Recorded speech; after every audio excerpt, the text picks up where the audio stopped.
Well, you want to do a quarterly update?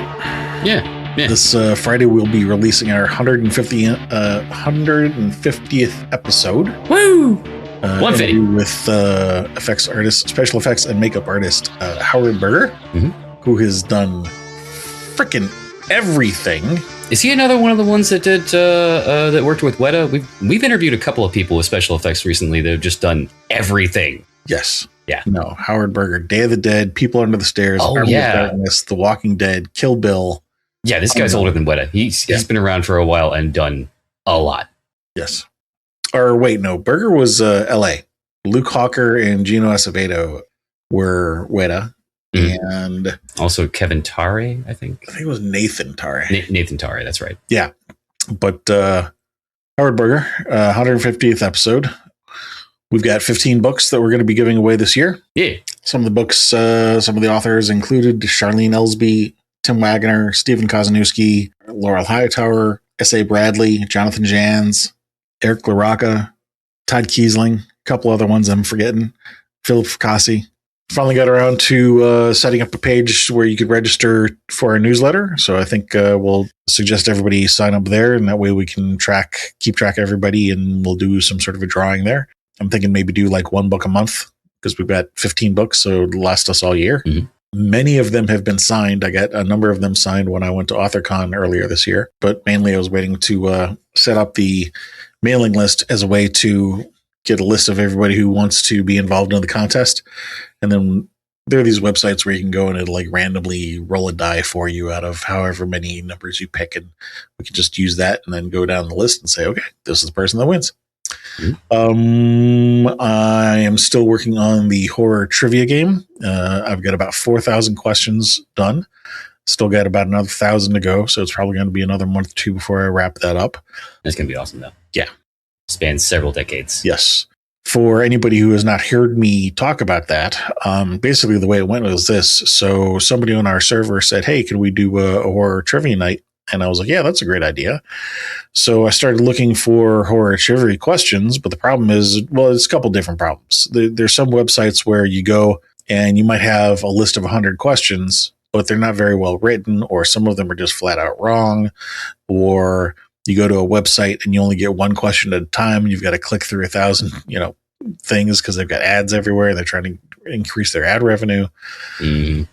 There's overlap. You get 25 questions here, 25 questions there. And so I just wasn't really happy with any of the stuff out there. And so what I decided to do was just do my own research, start from scratch.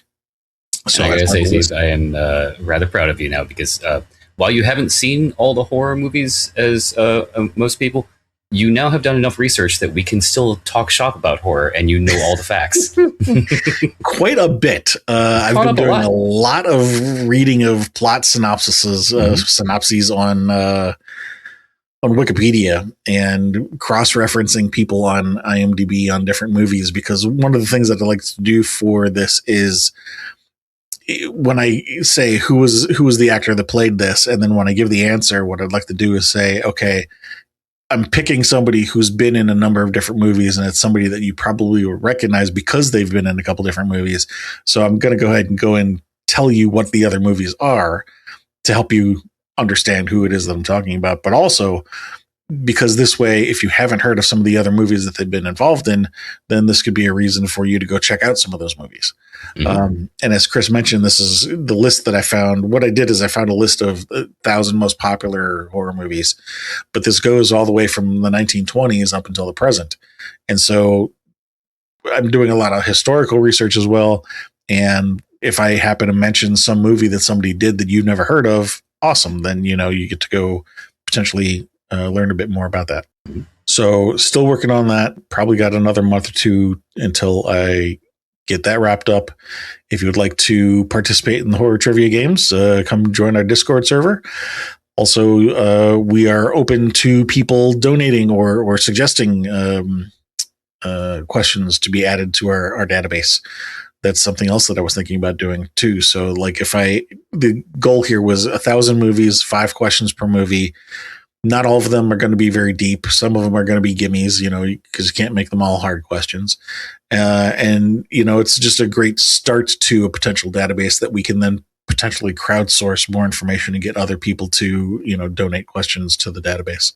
If you want to join the Discord server for either purpose, to join, offer trivia questions and answers, or to participate in the games with us, the link to our Discord server, if you go to horrormakesushappy.com, right there on the front page, there's a link to the Discord server. Also, it's just a great community. We chat all the time about different horror genres or channels for got almost every horror genre you could think of. There's weekly events on Friday, Sunday, sometimes Saturday. Yep. It's fun. Yes.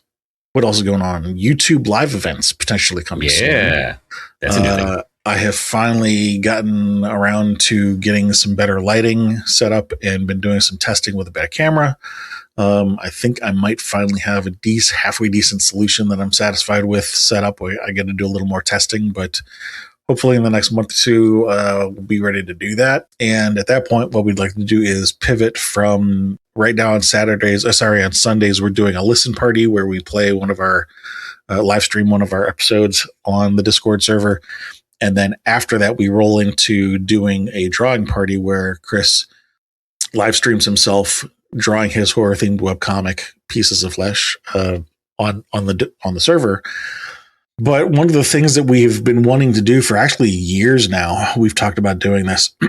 We've built these relationships with these different people in the horror community, actors, actresses, producers, directors, and whatnot.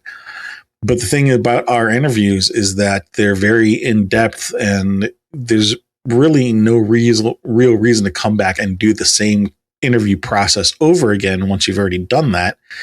So how do we maintain these relationships? And so we wanted to potentially do like a second, not interview, but follow up, like a more casual, not so much formulaic questions like we do with the more conversational. Yeah, more conversational, just a chat.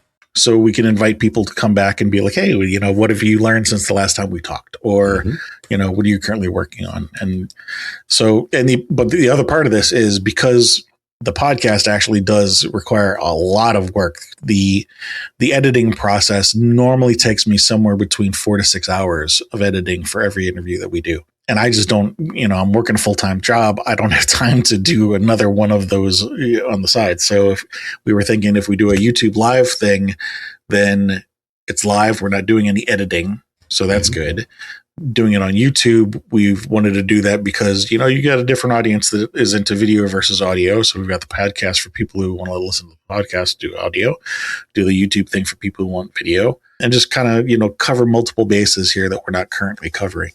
So more to come on that.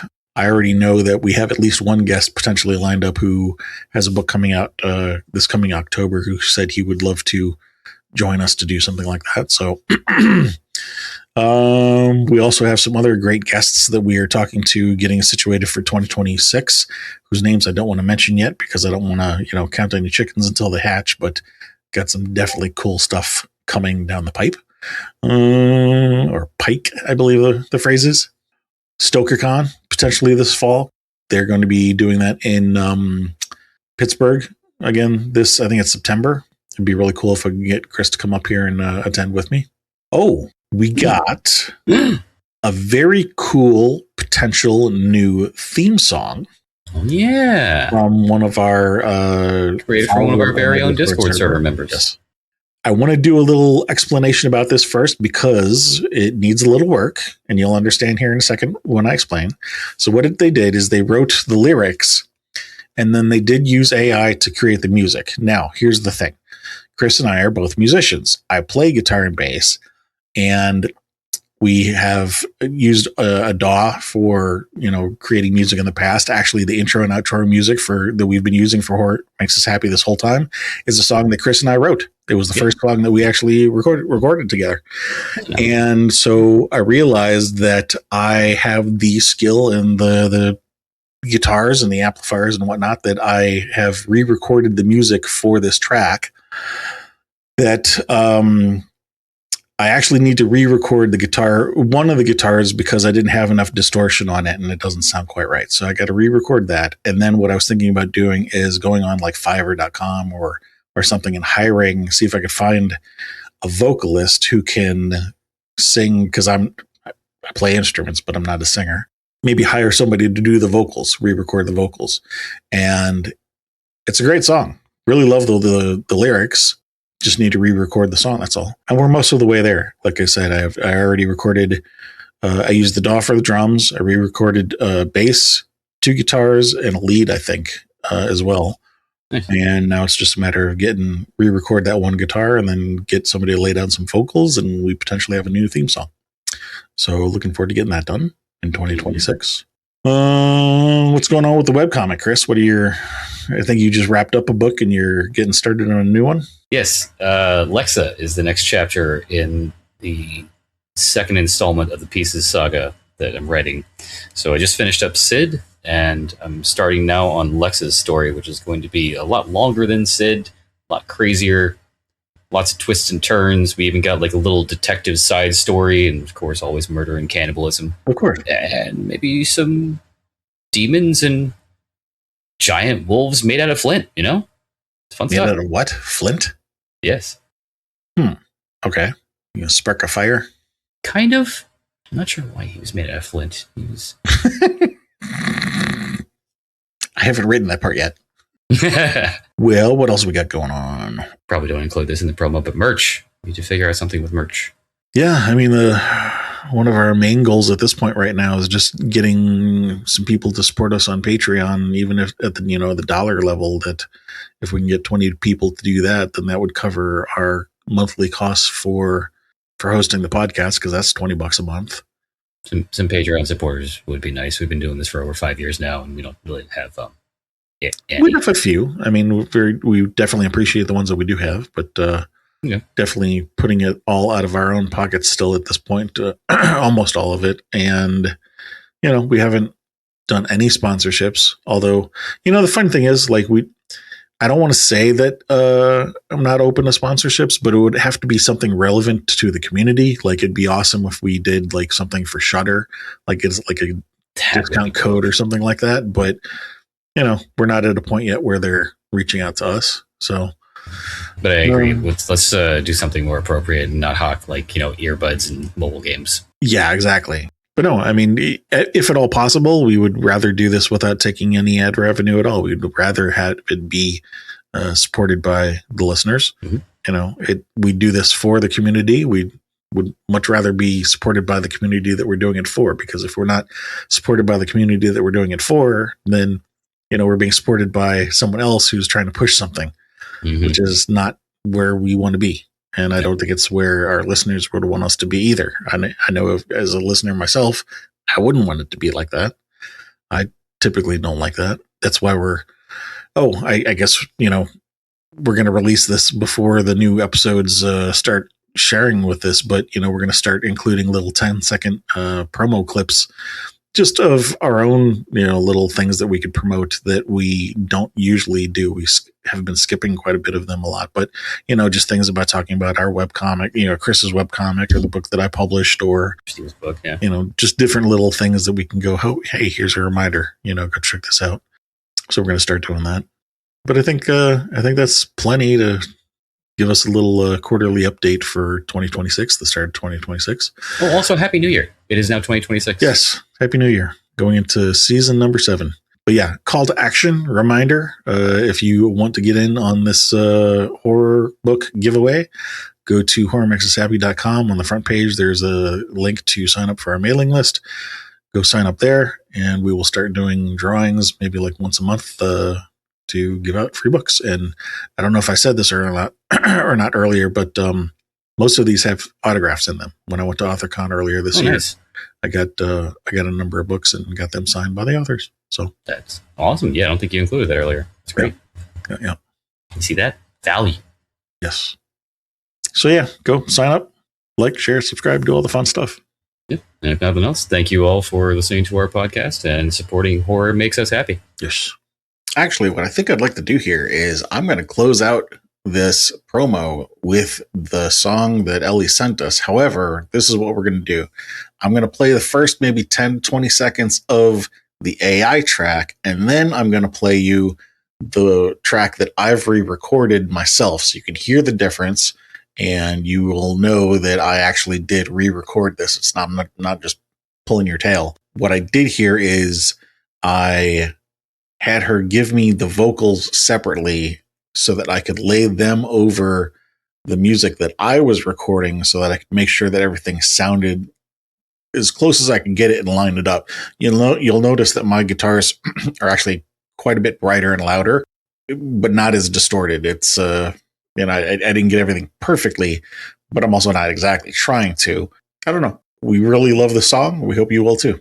All we have to do now is get the vocals re-recorded by a live person.